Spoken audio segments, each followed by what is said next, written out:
Hello everybody, and thank you for joining us and watching us, taking the time out to come see the first of the Design Diaries, which we're hoping will be kind of a run of more kind of detailed, diving into a little bit of the design of some initiatives and things that we're doing in the near future.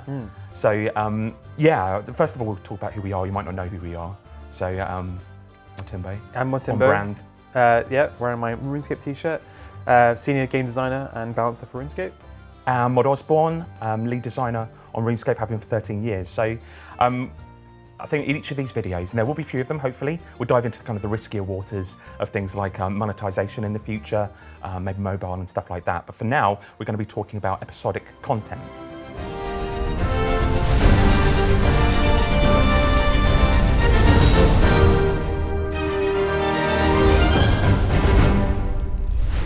Episodic content, probably doesn't mean much to many people, but I think we've used that term before. No. But if you have played quests or boss, dungeon, slayer mobs, some of the more substantive content that you play through that comes out week on week, that's what we mean by episodic content. Yeah, that's what we're absorbing into episodic content. Yeah, indeed. And what we want to do is, because we're now doing a number of team changes, we're making a lot of changes to how we design things as well, we want to take you through it. And that's what these are about, is to get a little bit more in depth about the things that we change, about how we design the game content and why, so you can understand why we're launching certain things. And particularly in the run up to RuneFest, when a lot of these things are going to be announced. Yeah. Okay. So first topic, episodic content. What we're going to do is try to have a structure of the things. Basically, there are a number of things we're looking to solve. There are problems that the game has, and each of the things that we're changing is looking to resolve those problems. So instead of doing a big initiative like, hey, this is unfinished business, hey, this is the year of clans, or whatever like that, we just want to resolve a few problems. So we're going to take that structure. The first thing we're looking to solve is there is enough content in the game.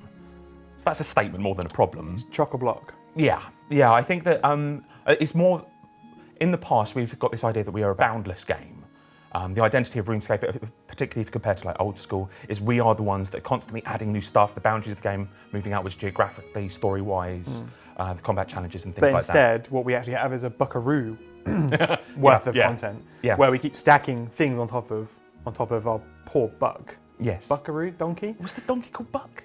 Maybe. Oh, yeah. World building of Buckaroo. But we keep stacking things on top of poor buck, and it gets to the point where we're sort of teetering, and we were like, we can still keep stacking content on top. Yeah. But we're wary of it all falling over. This is it. So it's not that we're not going to be adding more content. No, so absolutely, this is just to kind of remove that fear. But I think there's a bit more of an orientation towards being wary that the more we're stacking on, more problems we're causing for a number of reasons, for a number of different kinds of player. And actually, there is a lot of stuff that could benefit from being reworked or improved that is core, that people like. It's all about focusing where our content goes. Yeah, I don't think this is going to be revelatory to a lot of you. I think I've heard this message said by a lot of people already, stop bringing out X, Y piece of content when you've already got that thing that doesn't work. So this isn't necessarily new, but I think we've got a bit more braveness about how we're going to do it. And I've got another kind of thing to solve before we get into how we're looking to solve it. Right. Okay. Which is also that the game is too confusing and unfamiliar to pick up. So this might not be a lot, because a lot of people are going to be watching our active players, people who enjoy the game. They might not feel this, particularly if you've mastered it, if you've grokked the game. Yeah. There's that feeling of it's not confusing, it's perfectly fine, or it's perfectly familiar what you're talking about. But actually, if you ever watch somebody who's doing a Let's Play who hasn't been there for a while.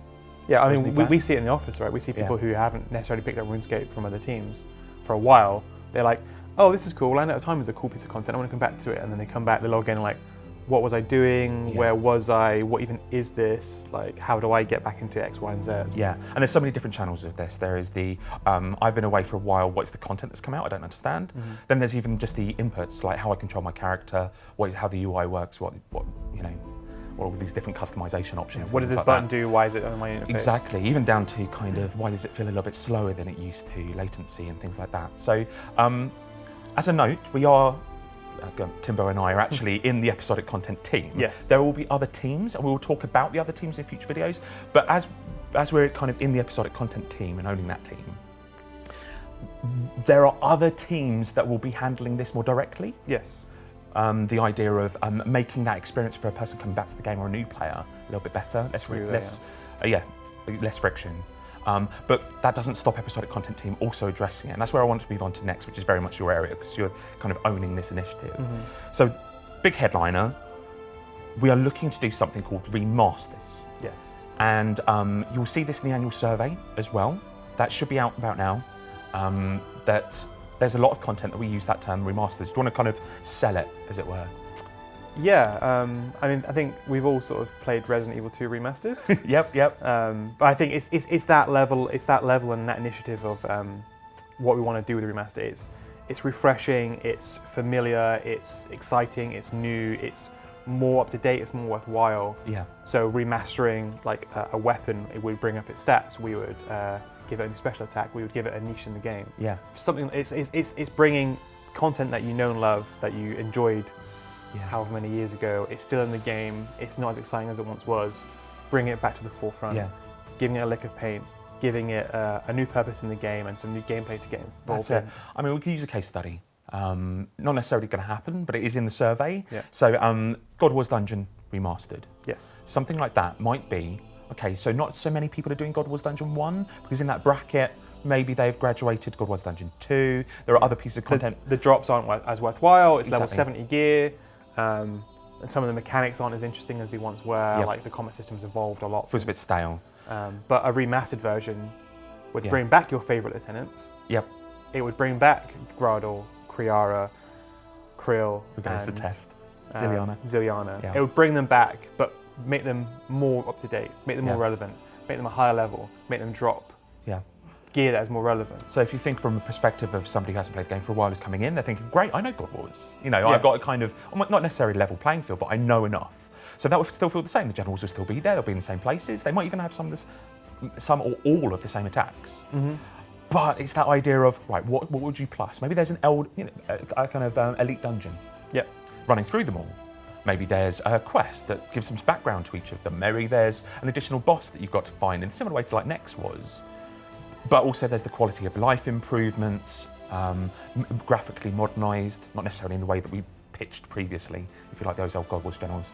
But then start applying that to other things. You know, you've got the idea of a city remastered, Varrock remastered, which is in the survey as well. The idea of exploring it and finding new quests and new little kind of Easter eggs and things that new spawns. Learning things from Prifddinas, which was successful, adding skilling methods to Varrock and stations that go and do things and areas that you would go hang out in, trying different things like we did with pickpocketing. Maybe there's a new woodcutting method. Everyone used to love cutting wood, you would, behind Varrock Castle. Maybe there's now like a woodcutting guild there. Absolutely. So where previously we would have done something new, maybe we would have that greater impetus to remaster something we have, people are familiar with, that people know it, it's not necessarily complex, and just boost it and make it relevant now. So where we might have come up with a new player owned farm, we might look at managing miscellanea and look at redoing that, for example. So remasters is a direction we really want to go in, and we've got a real kind of feeling that is right. I'm really excited to go revisit old pieces of content, really sort of like get in there, make them a lot much better, make them more relevant, but familiar. So I understand what they are and what they do. As a Lapsed player, I recognise God Wars Dungeon, Miscellanea. I know how to navigate it. I know what to do. I know I need 70 agility to cross this obstacle. I know that they're going to drop God Swords in 3 parts and a hilt. But all that content is now relevant to me again. Exactly. Plus, there's new challenges, and that's on top. So it doesn't just. Plus, there's a quest. There's a quest to shout the story. There's skilling content, hard modes, that kind of thing. Hard modes, just to kind of clear up a lot of the other things we're looking to do about confusion and unfamiliarity, and you might hear that more and more as we go. We often use the term cognitive load, which I think is a kind of, by its own sense, it's actually complex. Very designery term. Yeah, because complexity isn't necessarily always a bad thing. We don't want to lose complexity, certainly at the higher end, but it's more about like cognitive load, meaning how much you have to keep on, if I want to optimize in this game, if I want to be the best in this game, how many things I've got to manage and understand. And remember. That is often something we go overboard on. That is a lot of the reason why we did the schedule changes, which obviously we're working now. But those are some of the first examples. We're feeling braver to change the existing game. So some of the other things we're looking to do, for one, this might mean that we remove things. If things, like if we could remaster it, but actually there's not anything in it. The mechanics aren't strong enough. There's no iconic characters or elements to it. It never had that. It never had that pull the first time it came out. Yeah, it never has that spark. I don't want us to think that, hey, a lot of players would say, don't remove it, just remaster it. But if it doesn't have anything that's core to it that is strong, we'll probably look to be brave and pull it out. That will happen more and more, maybe in December. I mean, we did do that with mobilizing armies Yes. and with rat pits. So I think we'll just identify more of that content and be a bit braver in sort of removing it rather than sort of letting it hang around and sort of like be stale. The motto or mantra we've got as a kind of a RuneScape team now is that we want to, year on year, be reducing the complexity and unfamiliarity in the game. Yes. That'll be across all of the teams. For episodic content, because we're kind of bringing out new things, new challenges, I think mainly we just don't want to increase it. Yes. As a team, we don't want to bring it forward because we're the team that is more likely to bring out the new. So we've just got to keep it mindful. All right, thing to solve 3. So this might be quite controversial, so I want to kind of work it round. But the thing to solve, we're trying to do too much at once as a RuneScape team. Yes. So that's the pitch. Whenever you look at release schedule, the sheer number of things that we're bringing out in various different categories or content genres, there's a lot there. And a lot of this is kind of behind the scenes or benefit to maybe some stuff that certainly benefits the team that you may not see necessarily. Yeah. Which is, if we're doing so many different things, so many different content genres, we don't necessarily get good or get better at producing each of those individual things. To give an example, imagine that RuneScape only brought out quests. Now, obviously that's not going to happen, but it's just a good example. If we only brought out quests, we could improve the tools to bring out quests. We could become better at training at making quests. We could employ people who are storytellers, who are specialised in that thing. So from a kind of behind the scenes perspective, there's so much we can do that would just kind of, if we focused on certain things that we make and get good at it. Yeah. But I think that also comes out in the wash for players as well. Yeah. If we end up focusing on content that players that you guys want, and end up getting good at making the content that you guys want, then everyone wins out of that. Exactly. We get to make better content. We get to understand and change things behind the scenes in terms of like code base and tools and things like that, and training to get people good at making this piece of content. And then you guys get to enjoy the good piece of content, the better piece of content we get to make. Yeah, and this is, you may well have noticed if you've got your hands on the annual survey now, this is being shown in the annual survey, in that there's really a kind of a small number of small categories of content that we have put in the annual survey. Yes. We're going to kind of run through. Rattle them off. Yeah, this is it. So this is about focus. So this is how we're looking to address it as a team. This may only be temporary, but we're looking to focus on effectively kind of 4 content genre types. Get good at them, and we know, and we feel like we know, annual survey hopefully will prove this out. These are the things that you like and do. Yeah. So first of all, bosses. Yep. So this kind of breaks down into a couple of subcategories. We're talking, it's not just challenging bosses like your Solax and Vragos, it's also farmable bosses like God Wars Generals or QBD, Barrows, that kind of thing. Then we've got combat encounters. Yep. This isn't necessarily just Slayer. I know we've kind of overemphasized Slayer a little bit in terms of all the skills. This is dungeon work, people who just like a kind of mindless combat challenge. Yeah. The joy of hitting something, seeing what it drops, picking it up and then using it.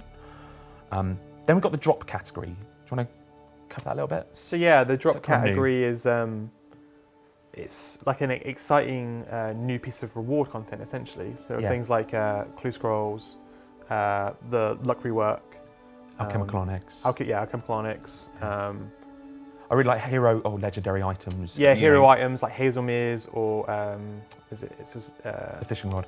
Forgotten the name. Tavi's rod. Yeah. Like those are sort of drop content. Yeah.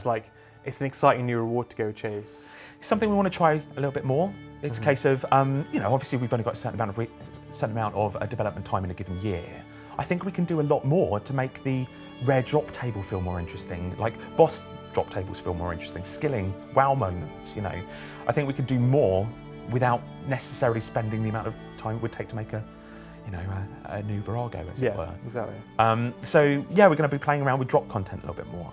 Another one is, this term is going to seem even more impenetrable than cognitive load, but asynchronous mini-games. So what we mean by that is a lot of stuff that actually plays to some of RuneScape's strengths, not only because of mobile, because it's just how some of us play. It's things like ports, play your own farm, managing miscellanea, the base camp in Anachronia. The idea of things that I can set up, optimize, and then leave and they generate some kind of benefit for me. Yeah. It's actually something a lot of people like, because you do the core gameplay of RuneScape and then you come back and check it. It's really nice. I love logging in and checking my port out, seeing what the results were, and optimizing my ships, and making sure I got the right captain and the right crew, and we're sending them to the refreshing all the voyages to make sure I'm sending the right dude, or I'm building all the things to make sure I'm getting the right voyages I want from my adventurers. So yeah, it's that sort of thing. It's the optimization, management, letting it go out into the world, and hoping that it all goes out fine. You manage to succeed on that trio, because it's really annoying, and then come back and then deal with the aftermath, the rewards. Yeah, but it's like we're canonising that as a kind of content we do. Yes. Not necessarily as frequently as some of the other pieces of content, but something we like. There's quests.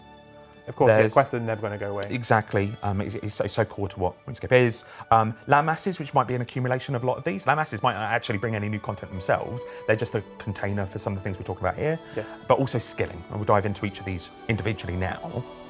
I think one of the reasons we've chosen each of these are categories of things that don't necessarily add to the unfamiliarity and complexity of the game. Yeah. I think that's worth noting. Some of them obviously do, skills, and we'll go into that a little bit later, but like quests, I think that we could add 300 quests tomorrow. Oh, that'd be amazing. But it wouldn't necessarily increase the complexity too much. I mean, obviously how you get that killer reward you want. It depends how tree they, what web they weave. But proportionally. It's an area where you can add, and players know what a quest is. Exactly. They go start there. They need a certain number of items. They need to go do puzzles and fight things and go through a storyline, and then there's a resolution at the end with a reward. Like, that's not unfamiliar. That is absolute core to RuneScape. Yeah. And if you're remastering, then bosses become less of a problem because you're going back and enriching what's there. Drops are layering across the entirety of the game, and as long as you've got a loot beam to tell you that it's worthwhile, I think a new player is still going to value a new drop. For example. Like new Slayer mobs, that's fine. New dungeons to go down, that's fine. Adding to our favourite asynchronous minigames, probably fine as well. So you can see we just curated things. The things that have been problematic in the past are new systems. You know, that sit on the edges of things. You've got to master them to understand the game, and new mini games like D&Ds that interrupt me, and AMEs and anti-macro events and random event things back in the day. They're interrupting me, and I have to understand them, littering the game world. So those are the things kind of pulling back on. Yes. You'll also notice that every single one of these content categories that we're talking about are all permanent content. Yes. So the episodic content team, we want to say episodic content team are the permanent content team, and that is what we are making. And we always want to be enriching the game. We want to, 5 years time, look back and think episodic content team really added to the game. Yeah, and definitely add a piece of content and look back on it in 2 years' time and be like, I'm still really proud of that content. Yeah, it's still relevant. Probably, part of routines. People still valued it or enriched something that people love. So yeah, we've got to stop saying new, because obviously a lot of this is going to be enriching what's there. Does this stop innovation and new content? That was a question that the team had a lot of. Absolutely not for me. Yeah. Remastering content, there's tons and tons of different new things you can do with existing rewards and existing like characters and places to go and do. The content categories that we have, there's still tons of innovation you can go do, just because like having a little bit of focus is nice. Yeah. Rather than having a complete openness. Yeah. For that, I think there's still loads of innovation and new things we can do in these categories. I think so. The team are liking the idea of finding themselves in corners when they're writing, or finding themselves in boxes. If you go give it a broad canvas, it's often a little bit bewildering. To come up with something. I mean, as designers, it's much easier for us to have restrictions to design, and some of our best designs have come from restricted aims and things like that before. What do you think will happen? So obviously there's a lot of content types that aren't listed here. Events, mini games, world events, D&Ds, new game types, things like that. By the way, things like metas like collection logs and stuff like that I think would still exist. Yes. They're enriching the stuff that's there in some of the categories. They almost fall into the drop category. Yeah, exactly. But what's going to happen to those, do you think? Like, I don't think they'll stop. Yeah. They're definitely not a focus. Yeah. They are definitely something that we would not be prioritizing at all. We're definitely looking at these new content categories instead. Yeah. And they all sort of fall by the wayside a little bit. Not to say they'll never come out. Yeah. I think if we have a really good D&D or a mini game, or we want to do another world event that we feel fits in with our current story, fits in with like our ideas, like maybe we do a remastered world event 1, so we bring in our remastered and a world event together, so that we have Saradam and Zamorak fighting over Lumbridge again, or somewhere else. Why not? But a remastered version of that potentially could work. Yeah, kind of. Just trying to think of how the story would fit that in, but I love it. But yeah, that's what I mean. Like they're not going away. Yeah. But definitely go. There are other teams who may pick this up if you're fans of that kind of content, and we'll talk about those teams in the future. Yeah, but that's definitely not for us. Definitely not for the episodic content team. Aim is to focus. We want to get good at each of these things. We want to be kind of Lance-like, just making sure everything that we produce is impactful and really good. And also, I think you mentioned something that's worth noting, is the episodic content team, we're really in charge of that ongoing story. We're going to be the ones driving it. So if you're feeling like there's a kind of progressing story, you know, Karapak, Land Out of Time, you're starting to see that, that's going to come from us. So we're going to make sure it bleeds through everything. So that's not noted here, but it's something to keep in mind. So I just want to drop into some of the individual categories to give a bit more information. I think for bosses, I think the only thing I'd want to clarify is, if there is something new, it is going to be at the top end. Yes. I think that people who are looking for new challenges are going to be less interested in a remastered Virago, say, or hard modes. They're going to want new bosses and new things to try out. And new bosses are still cool. You know, we can slap them on posters and banners and adverts and things. I think that's a good thing.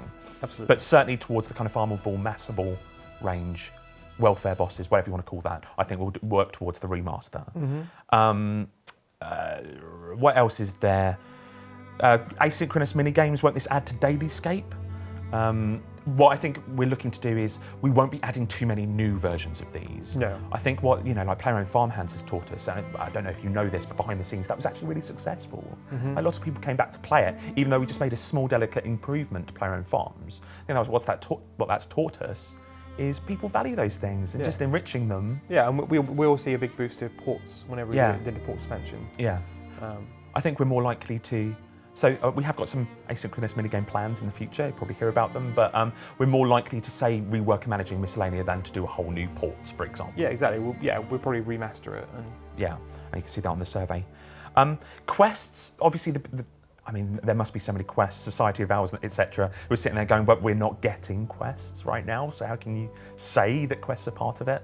I think a lot of the focus is so that we can do more of these.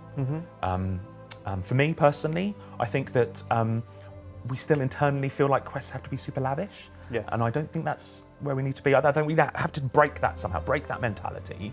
And we've been talking internally about a term called novella quest, not too dissimilar from bottle quests, but where the emphasis is on individual characters. Yeah. If we're talking a lot about Dragonkin at the moment, what's Robert the Strong up to? How's Wise Old Man reacting to the Dragonkin? How's Raptor reacting to the Dragonkin? And just taking a little slice, a character study, perhaps, of some iconic familiar. We're going back to familiar again, those familiar characters. And we'll do some things behind the scenes as well, which is create better quest tools, do more upfront design, more writing, get quest writers in maybe, that kind of thing. So just so we can get to a point where we can up these and get these kind of out more frequently. And then skills, and this is where I want you to just go to town. Like, because skills isn't just kind of a new skill. No. Or skill content. There's so many different things wrapped up in this. Yeah, so skills for us is coming up with a new skill and 120 plan. Yep. So we're looking to release more 120s going forward. Yep. Making sure we pick the right ones, make sure we pick the ones that players that are enjoying. Obviously, new skills are still part of that plan as well. But it's also building on the 5-year skilling plan that we had.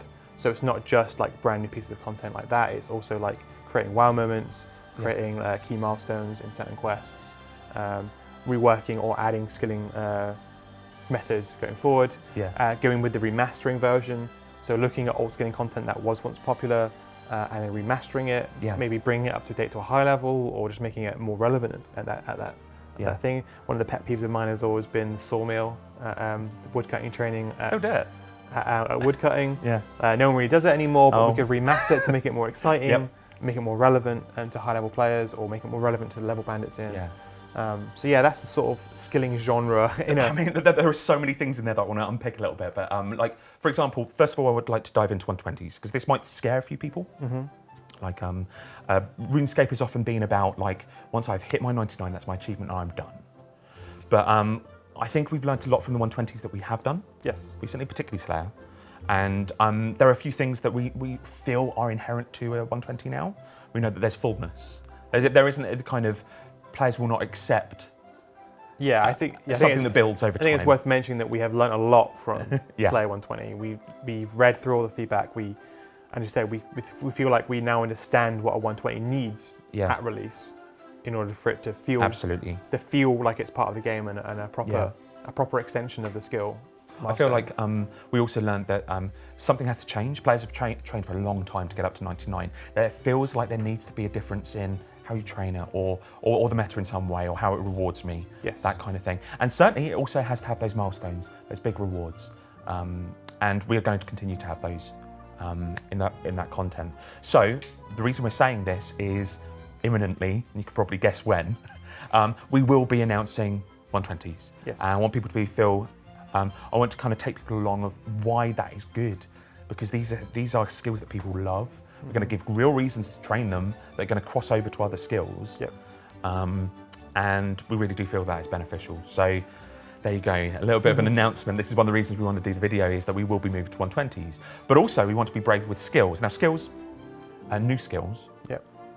You could argue, if we keep on doing new skills, that is going to get more complex. That is going to get more unfamiliar. Yes. So how do you match that up? I think it's the way that the skills are designed and what content they approach. So it's a skill that feels like it's a core to RuneScape. If we didn't have woodcutting in the game, woodcutting would feel like a RuneScape skill to add. Yeah. So it's going with like familiar ideas, touching into real life, so you kind of understand what you're doing if you were woodcutting. I think that's where divination fell down, for example. Like you can't get a sense of what it's doing or what it's giving me. If it had a kind of real world feel. I'm not trying to find a wart with a divining rod in divination. I'm getting Guthix juice. That's probably one thing we learned. Yeah. I'm getting Guthix juice out of the ground and then putting it back into the ground, and it's like, I don't really know what this means. And invention, to some extent, with elite skill, it has level 80 requirements in order to unlock. Yeah. It's a bit confusing. Another skill does that. With invention, I'm inventing things, kind of, but also not inventing things. Yeah. So I think skills going forward will be much more easy to understand, less likely to be elite skills, I think. They'll be much more like understandable from level 1, but also have an impact on the game. I think divination had the problem of that it never impacted the game. Floated on the outside, didn't it? Yeah, it was kind of a partner skill for invention that never came for a couple of years. There are other paths we can take. We can geographically locate skills somewhere else, like, you know, it's more on the fringes of the game world, so it doesn't impact on the new starter experience or when people come in. We could do that. We obviously don't want necessarily to do that. And it's also the remastery approach. A new skill could effectively, you know, a good example is summoning. Obviously, the idea would be to rework summoning. But another skill could sit in the same slot as summoning, i.e. bringing out something that I use as a follower. As a familiar slot. Yeah, but does something different to what, you know, that summoning familiars do. So we can do things that don't necessarily add complexity or unfamiliarity. So obviously one of the big questions, like, okay, how often are we doing these things? Like new skills, 120s. I think we're not there yet, I think, is one of the bigger. Yeah. The annual survey will tell us a lot. We've got a question in there about cadence. Yeah. Like how often we do it. But I think it's definitely more often than we did in the past. Yeah. I don't want to touch on too many different toes. But certainly, like we have the annual survey will tell us a lot, but we have a desired cadence for how we want to do it. Definitely a lot more regular than it has been in the past. That's it. So instead of adding new systems, different ways of achieving in the game, which adds complexity, which adds a little less focus, we want to focus on what how people represent their achievements in the game, and that's skilling. Yeah. Skilling is RuneScape for me, and that is the difference. It's this kind of just moving the pieces about on the board so that this is where we are. Okay, and then the things to solve, number 4, is there is too much dead content. Yes. So when we did, just kind of pull back the curtain a little bit, we do monthly surveys. You may have received one in the past, where we just kind of ask you how some of the recent content has gone, what your opinions are on it, individual pieces of feedback. Every single update we launched in the past 12 months has had the same feedback. It wasn't rewarding enough and that it was dead content. I mean, obviously there's player-owned farm, some of the elite dungeons. A lot of people thought it wasn't, but you still get that. We never moved away from that feedback. And we kind of dived into that. Obviously we want to make everything valid and everything awesome on launch. Otherwise, what's the point? Why even update at all? And we looked into it, and our feeling was that actually it was because that we have such a full game that's been updated over 18 years, where every single piece of content is relevant, even stuff that came out 15 years ago, that we were just trying to slot in rewards in such a packed area, like we slot something in, and we're actually we're adding breadth to our rewards rather than actually progressing things necessarily. And that meant that only if we were playing to niches, then only a niche part of the audience would really appreciate them. Yeah. So that's where we were. So we're going to loosen our belts a little. So yeah, I think that from your perspective, this isn't power creep. This isn't, you know, we're not going to accelerate to. Yeah, I mean, this isn't a Wild West of acceleration, you know, in terms of reward and XP or GP. We're not going to tier 99 weapons tomorrow. Exactly. But I think what we are going to do is say it is okay to outmode older things. Yeah, I think the biggest takeaway from this is we're going to be start shedding our older content and not having these spinning plates of rewards and trying to keep like Dragon still viable and like Dungeoneering rewards still viable and all these other pieces of content that we've tried to like hold up, even though it's rotting underneath and it's sort of like decaying away. Yeah. And we try to bring a new shiny thing in, and that shiny thing has to sit amongst like all this other content, which can be like, no, not anymore. Absolutely. This content is now just going to be categorically better than that content. We're not going to worry about keeping older pieces of content alive. They'll still be relevant for those level ranges. Like if I'm level 80, I still want it chaotic, but we're no longer like having to keep them on life support. Yeah. So obviously there's going to be a lot of people screaming right now. Yes. Saying things like sell Dragon, sell various other things. Sell all the things I just listed. Yeah, exactly. But what I'm hoping you'll see is how this plugs into something we talked about earlier, and that is remastering. So I think what the plan is, or what we would really like to do, is instead of adding things that are new that will replace the old, is actually we'll get into a sequence of remastering the old. Yes. So those things that are largely irrelevant and not worth using now, maybe suddenly will be relevant again. Maybe it's worth carrying and using a God Sword where it wasn't before.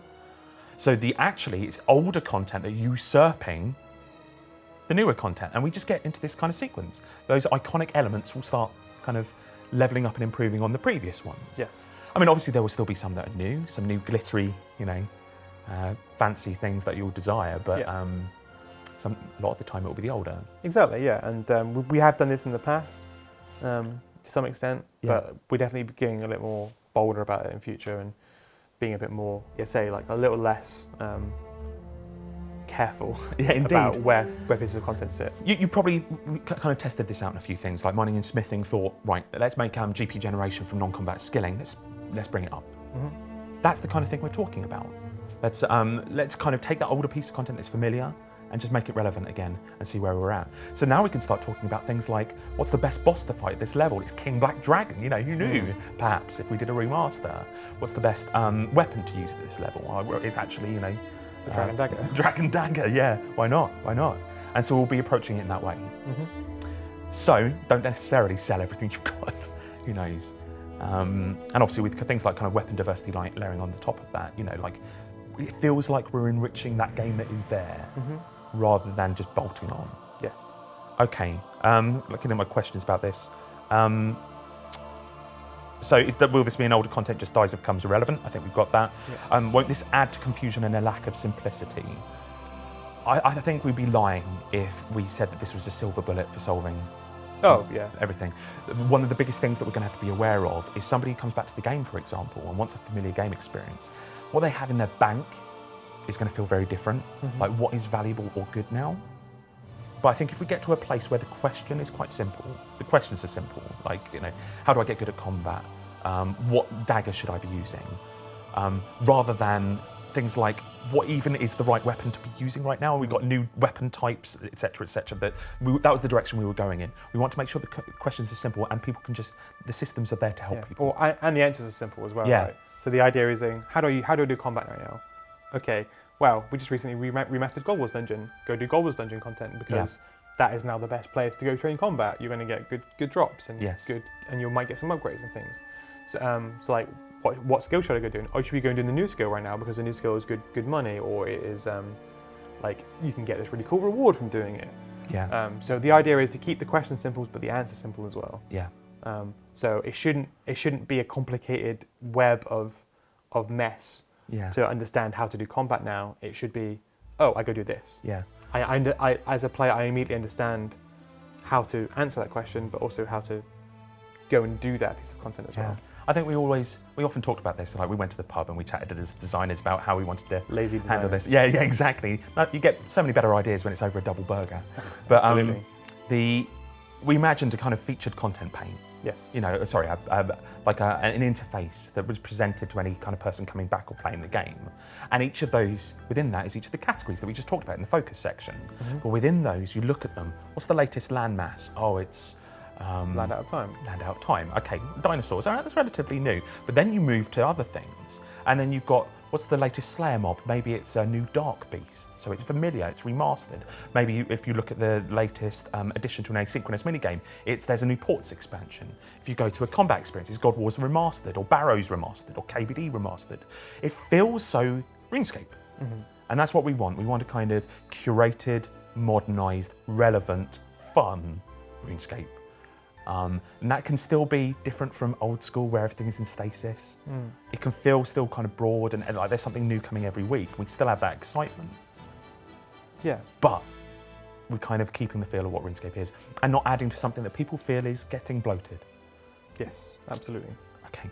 All right. So undoubtedly you have dozens of questions about this. More than dozens. Yeah, we're going to be hugely active. There's going to be we're going to have live stream to discuss a lot of these, where a lot of the questions that you raise in the in-between time will be answered. We'll be active on social media, we'll both be on Reddit. Yep. Various designers will be on Reddit and Twitter, Facebook, so please do talk to us.